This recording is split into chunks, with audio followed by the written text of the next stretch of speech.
Tas brīdis ir noticis, logu ražotājs mūs ir atradis. Mēs esam izvēlējušies koka alumīnija logus. Mums līdzi ir arī Ilze atbraukusi, arhitekta mūsu Čavilzīte. Tas alumīnijs ir tā kā uzlika, ja alumīnijs ir daļa no rāmi. Koks, tad iekšā ir kronšteini, un uz tiem liekās virsū alumīnijs. Un te vējojās, te ir gaisa apmaiņa, līdz ar to tam kokam tur nekas nenotiek. Jums logs būs principā tieši tāds pats. Vienīgā lieta, kad šim te nav eņģis.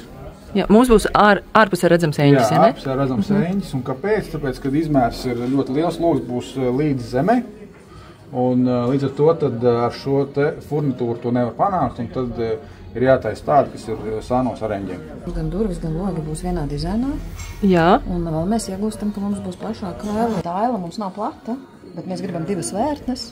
Un tas nozīmē, ka, ja būtu šitā, mums te būtu maziņa tā dejiņa. Šis ir šaurais profils. Jā. Te ir platais, jā. Te viņš ir plats kopā. Mums nozog to stikla daļu. Tā ir tā galvenā atšķirība, kāpēc tā sistēma ir tik populāra. Jo, ja reiz mums ir logs, mums gribas maksimāli daudz. Maksimāli gaismas. Šo logu mēs tagad ieliksim, un nekad dzīvē par viņu vairs nebūs jādomā. Nekad viņš nebūs jāpārkrāso, jo pretējā gadījumā notiks tā kā Leovādē. 10 gadus neviens neko ar viņiem nedarīja, un tad protezēja izpūšos stūrīšus.